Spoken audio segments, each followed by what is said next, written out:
కిరణ్ అబ్బవరం గారి చిత్రానికి సంబంధించిన సక్సెస్ మీట్ నిన్న జరిగింది. అయితే ఈ సక్సెస్ మీట్కి ప్రముఖ ప్రొడ్యూసర్ బండ్ల గణేష్ గారు హాజరయ్యారు. అయితే ఆయన మాట్లాడుతూ ఒక వెల్ నోన్ సూపర్ స్టార్ అనేటువంటి ఒక హీరోని, ఒక ఎస్టాబ్లిష్డ్ హీరోని డైరెక్ట్ ఆర్ ఇండైరెక్ట్ ఒక రకంగా డైరెక్ట్ అని అనుకోవచ్చు. సో ఆయన్ని తక్కువ చేస్తూనో కించపరుస్తూనో మాట్లాడారని, అసలు అలా మాట్లాడడానికి గల కారణాలు ఏంటని చాలామంది వాళ్ళ ఫ్యాన్స్ కూడా బండ్ల గణేష్ గారి మీద ట్విట్టర్లో వాళ్ళ నిరసనలు వ్యక్తం చేస్తున్నారు. అయితే ఓవరాల్గా బండ్ల గణేష్ గారు ఎందుకు ఇలా మాట్లాడాల్సి వచ్చిందనే అంశానికి సంబంధించి మనతో మాట్లాడడానికి సినీ మరియు రాజకీయ విశ్లేషకులు భరద్వాజ్ గారు ఉన్నారు. ఆయనతో మాట్లాడదాం.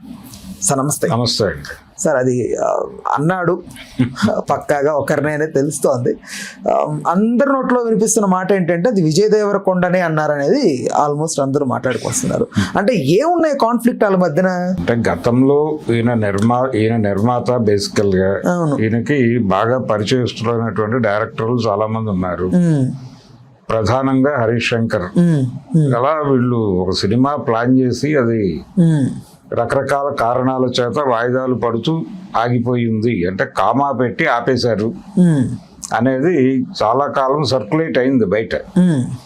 బహుశా అది నిజమా కాదా అనేది కూడా సందేహాలు ఉండేవి ఆ రోజుల్లో. అంటే ఇది స్పెక్యులేటివ్ న్యూస్ గానే స్ప్రెడ్ అయింది, అధికారిక సమాచారాలు ఏమీ కాదు. అయితే ఇది కామా పెట్టి ఆగిపోయిన తర్వాత నుంచి ఏదో గ్యాప్ ఉంది, ఆయన మనసులో ఏదో పెట్టుకున్నాడు అనేది అనుకుంటున్నారు, కానీ అది ఎప్పుడు బయటికి రాలా, బయటికి ఓపెన్ గా మాట్లాడలేదు ఆయన.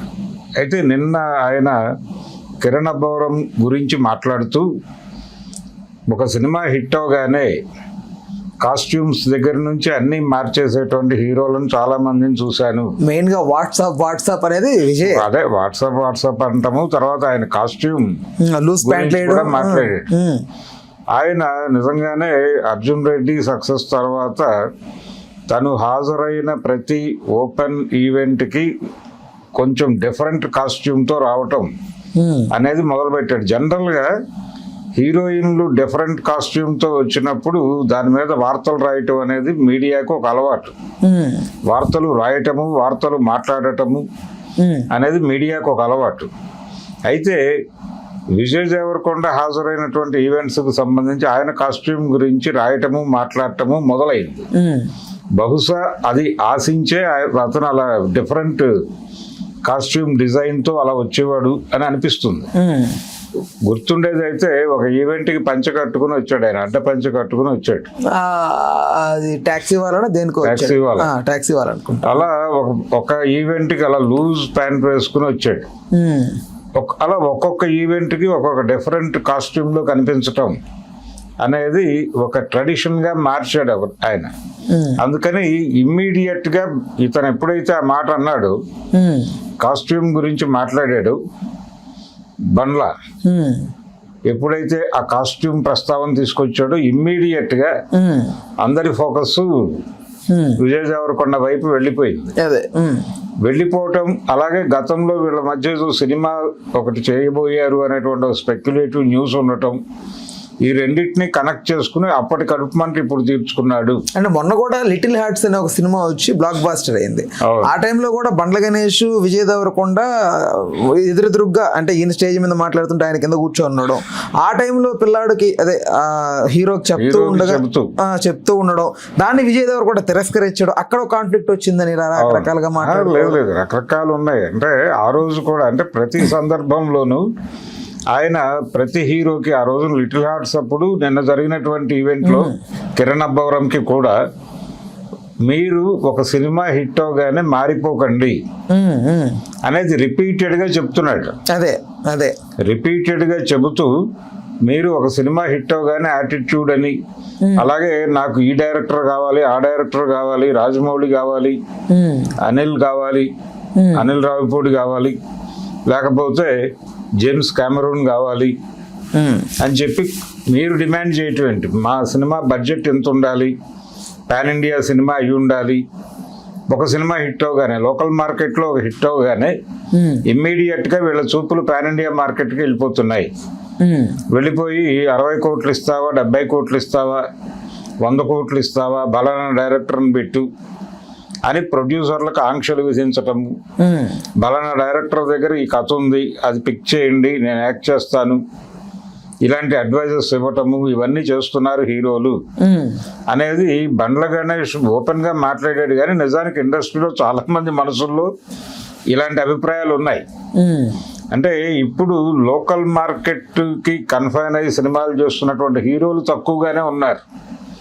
ఒక 2-3 సినిమాలు కొంచెం నోన్ ఫేస్గా మారిన తర్వాత లోకల్ మార్కెట్లో మరీ రెండో సినిమాకి ఆ మాటలు మాట్లాడలేదు. కానీ బండ్ల గణేష్ అన్నట్టు 2-3 సినిమాలు కొంచెం నోన్ ఫేస్ అవగానే తనని అప్రోచ్ అయ్యేటువంటి డైరెక్టర్లకి కొంచెం పాన్ ఇండియా సబ్జెక్ట్ ఉంటే చూడరాదు అనే మాట అయితే అడుగుతున్నారు హీరోలు. అంటే బిగ్ మార్కెట్ ఉండేటువంటి సబ్జెక్టుతో ఏదైనా పట్టుకురండి, మనం ఎవరినైనా ప్రొడ్యూసర్ని కదిలిద్దాం అంటే గతంలో ఎలా ఉండేదంటే పరిస్థితి, నిర్మాతలు స్క్రిప్ట్ అన్ని రెడీ చేసుకున్న తర్వాత కాస్టింగ్కి వెళ్ళేవాళ్ళు. ఏ హీరో అంటే కథ తయారైన తర్వాత డైరెక్టర్ని కూడా అప్పుడే తెచ్చేవాళ్ళు. బేసిక్ లైన్ సిద్ధమైన తర్వాత డైరెక్టర్ని పిలిచి ఇది లైను అని చెప్పి ఆ లైన్లో ఆయనకు అనుకూలమైనటువంటి కరెక్షన్స్ ఏమైనా ఉంటే చేసుకుంటూ అప్పుడు అది కూడా కంప్లీట్ అయిన తర్వాత ఏ హీరోతో పెడదామని అప్పుడు అనుకుని ఆ హీరోని అప్రోచ్ అయ్యేవాళ్ళు, ఏ హీరోయిన్, ఇవన్నీ అప్పుడు జరిగేవి. అయితే ఇప్పుడు పరిస్థితి ఎలా మారింది, ఏ ప్రొడ్యూసరు కూడా కథా చర్చలు, ప్రతి ప్రొడక్షన్ హౌస్లోనూ ఒక స్టోరీ డిస్కషన్కి ఒక విభాగం ఉండేది పూర్వకాలం. ఇప్పుడు అలా లేదు. హీరోల దగ్గరికి డైరెక్టర్లు వెళ్తున్నారు. డైరెక్టర్లు వెళ్ళి నా దగ్గర ఈ కథ ఉంది అని ముందు హీరోని డైరెక్టర్ గారు కమిట్ చేసుకుని నా దగ్గర ఒక కథ ఉంది, దీన్ని అంగీకరించిన హీరో ఉన్నాడు అని మార్కెట్లోకి వెళ్ళి ప్రొడ్యూసర్ దగ్గరికి ప్రపోజల్ పెడితే ప్రొడ్యూసర్ వస్తున్నాడు. అంటే ఇక్కడ డైరెక్టరే స్క్రిప్ట్, అంటే ఈ మధ్య డైరెక్టరే డైలాగ్ రైటర్. హీరోలు కూడా కొంతమంది స్క్రిప్ట్లు వచ్చిన తర్వాత డైరెక్టర్లు కదిలించడం. ఎప్పుడైతే డైరెక్టర్ని కదిలించడం కాదు, అంటే వీళ్ళు వెళ్ళినప్పుడు వీళ్ళు ఒక స్క్రిప్ట్ చెప్తారు. చెప్పినప్పుడు ఇది మరీ లోకల్ మార్కెట్ స్క్రిప్ట్ లా ఉంది, ఇలా కాదు, కొంచెం పాన్ ఇండియా లెవెల్ టాపిక్ ఏదైనా తీసుకురండి, నేను కూడా ప్రయత్నం చేస్తాను ఎవరన్నా ప్రొడ్యూసర్ని అని చెప్పి వాళ్ళు పుష్ చేస్తున్న సందర్భాలు అయితే ఉన్నాయి. కాబట్టి ఆ మేరకు వీళ్ళు కూడా సబ్జెక్ట్లో మార్పులు చేసుకుని వస్తున్నారు. వచ్చిన తర్వాత పాన్ ఇండియా మార్కెట్ ఉన్నటువంటి కథ ఇది అని కాన్ఫిడెంట్గా చెప్పి ఒక ప్రొడ్యూసర్ని ముగ్గులోకి దించటం, ఆ తర్వాత ఆ సినిమా ఒకవేళ దాన్ని 2 భాగాలుగా తీయాలని చెప్పడం, మొదటి భాగం అనే పేరుతో దీన్ని తీసి రిలీజ్ చేస్తే ఇది డిజాస్టర్ అయిపోతే ఆ నిర్మాత కనిపించడం. వీళ్ళు బాగానే ఉంటారు, ఆ డైరెక్టర్ గారు బాగానే ఉంటాడు, హీరో బాగానే ఉంటాడు. ఆ తర్వాత ఇంకొక ప్రొడ్యూసర్కి ఎరైటం మొదలవుతుంది. ఇలా జరుగుతోంది ఇండస్ట్రీలో అనే పెయిన్ చాలా మందిలో ఉంది. దాన్ని బండ్ల గణేష్ వ్యక్తీకరించాడు అని చాలా మంది ఆనందపడుతున్నారు. అది కేవలం విజయ్ దేవరకొండని అన్నాడని ఎవరు అనుకోవడం లేదు. అంటే విజయ్ దేవరకొండని టార్గెట్ చేసి రాయాలి, మాట్లాడాలి అనుకునే వాళ్ళు విజయ్ దేవరకొండను ఉద్దేశించే ఈ మాట అన్నాడని ఆనందపడుతున్నారు. కానీ ఈ సమస్య విజయ్ దేవరకొండ ఒక్కడితోనే లేదు. ఇండస్ట్రీలో చాలా మంది హీరోలకి ఈ సమస్య ఉంది. ఇప్పుడు కిరణ్ అబ్బవరం కూడా ఇంకో 4-5 సినిమాల తర్వాత ఈ మాట మాట్లాడొచ్చేమో. ఎందుకంటే లోకల్ మార్కెట్ సినిమాకి వచ్చే రెమ్యూనరేషన్ కంటే పాన్ ఇండియా మార్కెట్కి వెళ్ళే సినిమాకి వచ్చే డబ్బులు ఎక్కువ ఉంటాయి. కాబట్టి క్వాలిటీ సినిమా కావాలి, క్వాలిటీ మార్కెట్ కావాలి, క్వాలిటీ రెమ్యూనరేషన్ కావాలి అనుకున్నప్పుడు మార్కెట్ ఎక్స్పాన్షన్, మార్కెట్ కోసం కథలు ఈ కార్యక్రమంలోకి వెళ్ళక తప్పదు ఎవరికైనా కానీ. అంటే చిరంజీవి గారితో సైతం పోల్చడం, చిరంజీవితో పోల్చడం అనేది, చిరంజీవి గారు చాలా హంబుల్ గా ఉండేవాడు కదా కెరియర్ ప్రారంభంలో. ఎవరు ఏమైనా అన్నా గానీ ఆయన పట్టించుకునేవాడు కాదు. ఆయనే చెప్పుకున్నాడు వేదికల మీద రీసెంట్ గా. ఆ రోజుల్లో ఆయన పడ్డ బాధలన్నీ ఈ మధ్య అక్కడక్కడ చెప్తున్నాడు. అంటే ఫ్రంట్ సీట్ లో కూర్చుంటే బ్యాక్ సీట్ కి వెళ్ళిపోమండం, అదే థియేటర్కి సీటు బ్యాక్ సీటు అనేది ఒకటే కాదు, రకరకాలు. ఇప్పుడు సెట్ లో ఆయన న్యాయం కావాలి సెట్ లో ఆయన బయట నిలబడి ఉంటే ఎవరో అసిస్టెంట్ డైరెక్టర్ వచ్చి మీరు సెట్ లో ఉండండి బయట ఏం చేస్తున్నారు అంటే వచ్చి లోపల నిలబడ్డాడట. ఆయన నిలబడితే క్రేన్ మీద నుంచి ఈయన్ని చూసినటువంటి క్రాంతి కుమార్ గారు అక్కడి నుంచి అరిచాట అందరి ముందు.